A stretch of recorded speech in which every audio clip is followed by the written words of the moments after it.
So we were talking a little bit prior to just about process. I'm specifically interested in this piece here. It looks like it's right before, right after an event happened. I just want to know a little bit about the genesis of this painting.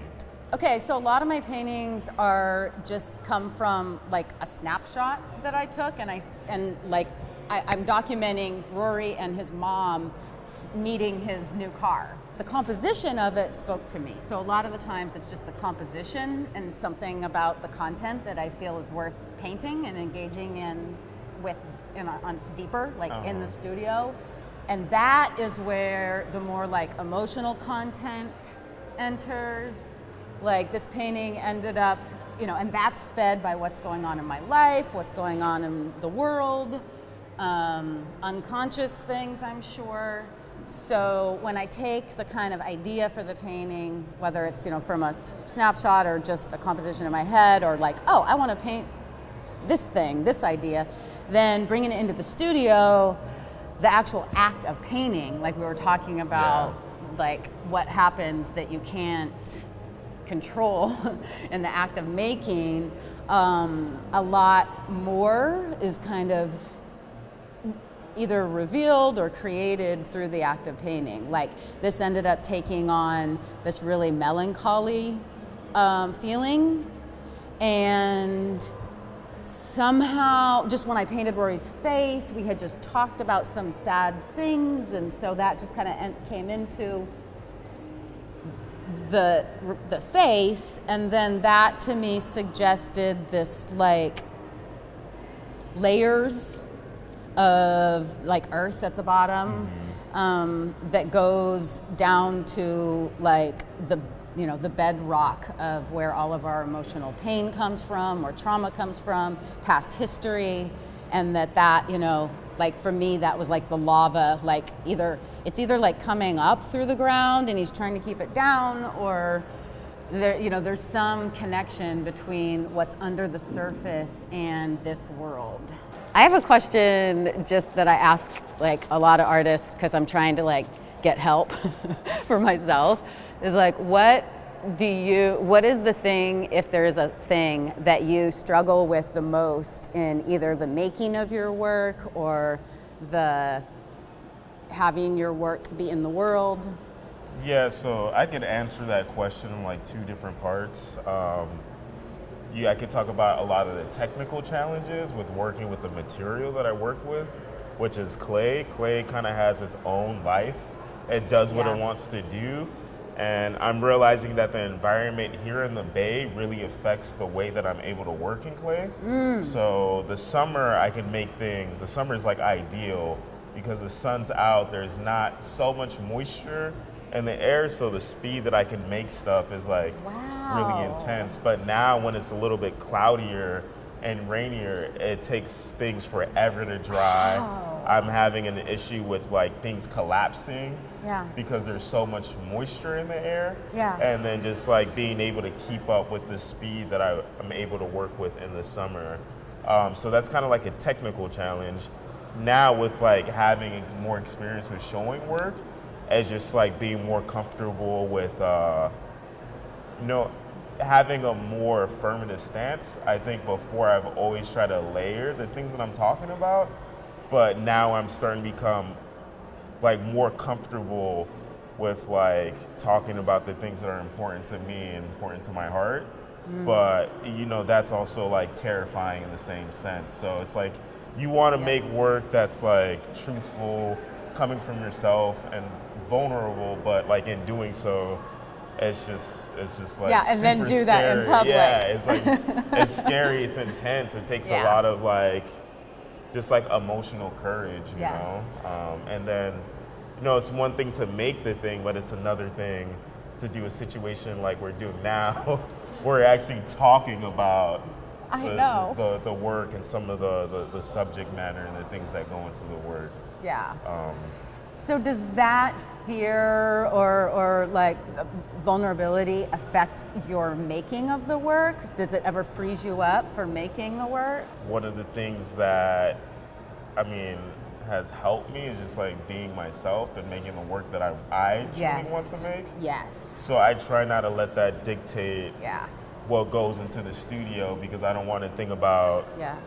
I don't want to say I don't want to think about the audience so much, but I want to make sure Yep. that the work is still like coming from me, because like, you know, Yep. being in the studio for a lot of artists is how we process Yep. a lot of events that are going on. So I kind of want to be truthful to that. Yep. I think making work and viewing work is a spiritual like experience. Another thing that I'm like super like interested in looking at the work formally is your usage of layering and transparency.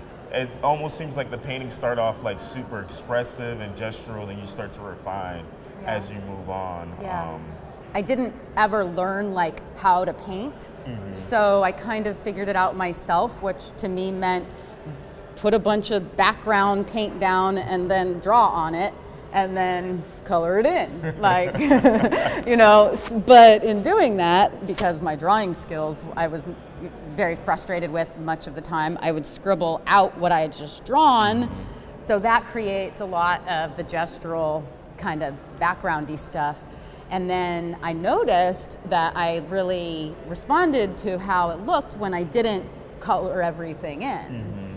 And, you know, so I kept doing that, and since then it also, you know, the way that like, the way something looks, it looks right to you because it actually means something that is true to you. So there was something about that transparency effect that kind of mirrors the way I feel like consciousness works. Yeah. It's like there's this wholeness, oneness, life, whatever, and then there's like these stories, narratives, figures, separate objects kind of that we perceive like embedded in it. Yeah. And sometimes you see the whole in the particular, and sometimes you just see the particular. So I was looking at your website and looking at your past work that is it all seems super connected to the body, like these objects and shapes that are like personified in a way and have all this personality and like kind of like gesture and movement, and they're very free and playful, and they seem like, and then I'm looking at this work that has such a much more somber feeling. Yeah, I mean, for this work specifically, yeah, there was a conscious like shift, but I actually think like some of the strategies that I used before to hide some of the more serious undertones of the work was to kind of use like this playful, more gestural, I guess formal qualities. But I think when you really look at some of the older work and you start to like look at their posture, look at how gravity is starting to affect them, like even though things are like these bright yellows and like these highly saturated colors, all of them have kind of like this weightiness to it. So it's almost like a facade. With this piece in particular, I was personally processing a lot of like death. This is my time in the Bay Area has been my first time away from home.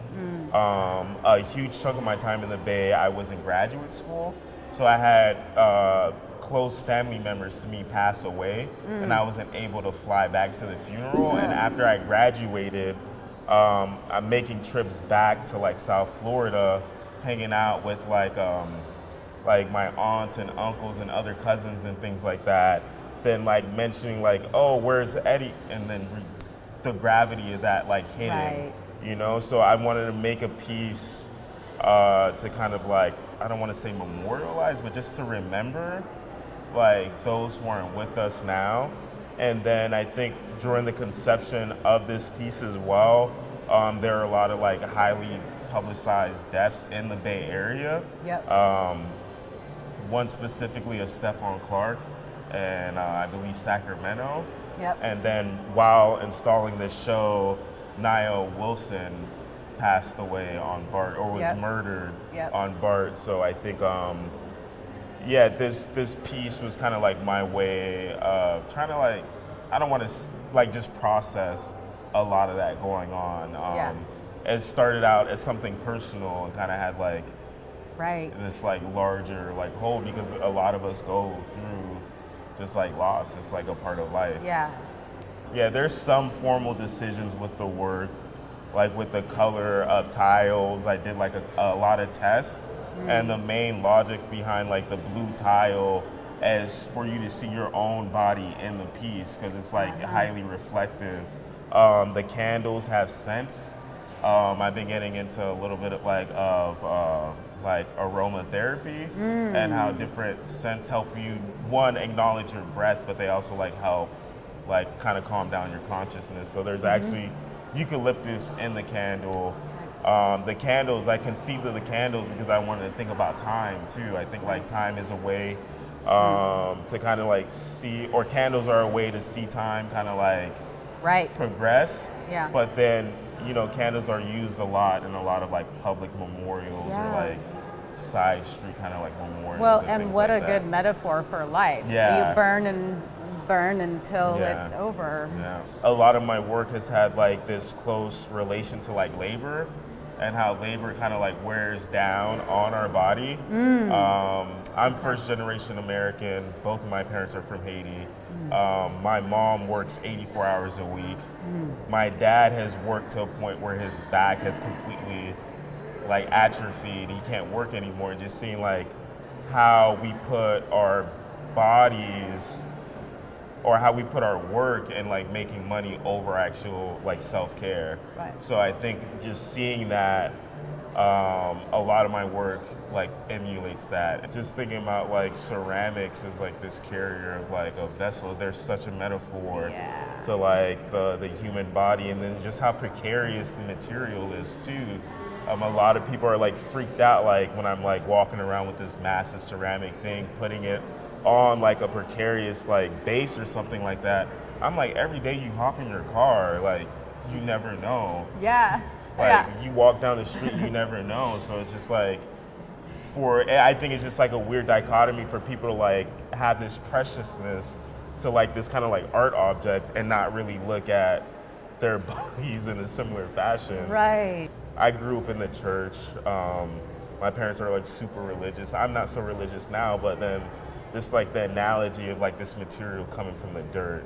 I know. And like just. And when you were talking about working in the different seasons, I was thinking like, oh my God, you're using like the earth. And so of course, like the summer is going to be like this energized fast time, and the winter is going to be like where you have to slow down. It's like making you stay within the natural cycles. Yeah, I guess the last question that I have to ask is about the representation in your work, the diverse depictions of the different types of people in your work. I think it's really fascinating. I think you're doing a lot of like, I don't want to say like justice, but like, I don't know, it's just like,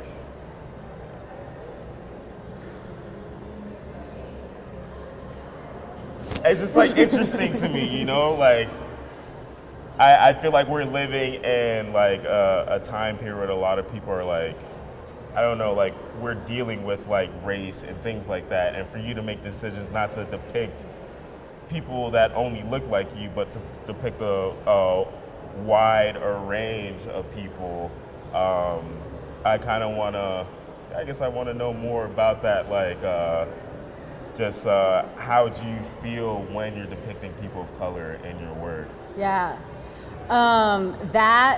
Okay, so this conversation is so much, there's so much more to talk about than what we have time right now, so I'm gonna give you the quick version, is that, you know, I started making the work in a context where it wasn't being looked at by the public. It was really like very personal, very intimate, like, and so the questions of representation and me being white were not really even part of what was going on. Because you were making it more in a private. And it was because like Rory, I met Rory and was both of our lives were transformed in this really deep way that was very inspiring, and I was like painting from that energy. So, and then when it became, when I like got into some things, like shows and things, then, the projections from the world, like the way that the world evaluates a white person painting black people was a whole other ballgame, And so over the course of the last few years, as this conversation has developed and people have been questioning and saying this is, like supercharged work, what I have found that has been, I feel like what has happened is it's generating a conversation about race and power and class that is way deeper than kind of the conversation we normally have, which I don't feel like has gotten us any closer to justice and equality, So I feel like, and what was so interesting to me was that people who from like the art world or like educated people, academic people, often had a very different perception of what's going on with who I am, who Rory is, why these paintings are being made, what's going on, to different than people who, aren't in that world. Yeah. So it became like the line between what are you doing and this work is great was less between races and more divided between classes. Yeah. So I was like, okay, there's something in here about the way that power and race is understood in these institutions of power that is missing part of the story. Yeah. There was times where I was like, I don't think I need to do this because this is just pushing too many buttons, and I'm not sure that this is right. If I want to well, you gotta push the waters. buttons in order to have the critical type of conversations that we need to have. That was the other thing. Some people need to get upset. They need to get their stance challenged. Yes. And when I first kind of like entered the work, like I didn't care about who made it. I cared about what was in the image, which I think is like kind of like the most important thing. So all of that like other things became like subsidiary, and I was just like trying to focus on what is going on in the image and trying like, okay, what is trying to be communicated to me. Yeah. And I think after I found out more about your identity, it didn't change the way that I looked at the work. It actually made me a little bit more curious. I was like, that is kind of interesting to me, because it's just like, I don't know how common it is. It's not common to my experience. The only other time I've heard about a white person painting a person of color was the whole the whole catastrophe with the Danish shits. But I mean, I think it is an important question to have, like as we're like moving forward, and just like how kids are interacting on the internet. It's becoming more like there's like a lot of cross sections, there's a lot of trying to understand each other's like histories and cultures, and I only think they're like, we have to look at it in a positive light and not focus on like, oh, who has agency to talk about this. It's going to happen. People are going to be talking about all types of different things. Right. And I wish that the conversation wasn't just, you can't say that because of who you are, or you can't do that because of who you are. I wish it could be more like, since you did say that, like, Dana Schutz, yeah. since you did do that, what does that tell us about this white person's conception of black suffering, and let's talk about like what it means that she did do that. To me, what that means is that she's intellectually very concerned, but doesn't have the doesn't know the visceral horror, because she probably wouldn't touch that image if she did, is my opinion. So I wish there was more of this openness to talk about what's going on. not so much the offensiveness, because I think that's what that's what people are wanting to do. At least for me, I want people to understand where I'm coming from. And I think in order for people to try and like start to understand that, you need to try and put yourself in that situation, like be empathetic towards that. So I think if it means making a 2D image to help like process, but I feel like you're involved with the subjects in your work, which gives you, I don't want to say more permission, but you're just like a lot closer to it, you know? So along those lines of race and identity and art and stuff, have you felt like pressure or to like make work about identity in your? Not really. I feel like I like to think that a lot of my work is kind of ambiguous as to like the subject matter in the work. Yeah. I want people to focus more on the emotional kind of connection to it. So I think a lot of me working with like these anthropomorphic objects and giving them human feelings is not to look so much at the subject matter, but to look at the actual feeling of what's going on, you know? So I think even now, like I'm super careful about how I reference the body in the work. Most of the time I don't reference the full body anymore. So it's always like bodies and parts or like these like anthropomorphic, more ambiguous things to hit at a more visceral emotion. Right.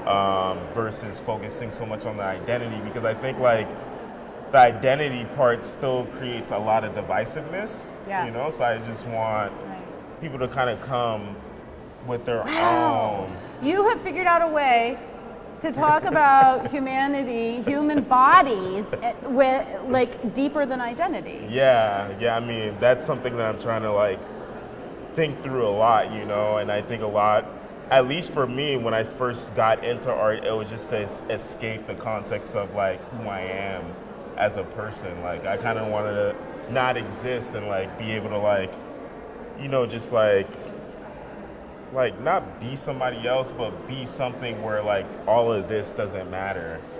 That's so interesting that you're going to this, because this was like a question I was going to ask but didn't have time. Like, what was your initial motivation to start making art? Yeah. And to have freedom, to have an experience of freedom without projections. Exactly. Yeah, that's what it's all about. I think that's a good note to end, right? Wow, that was good.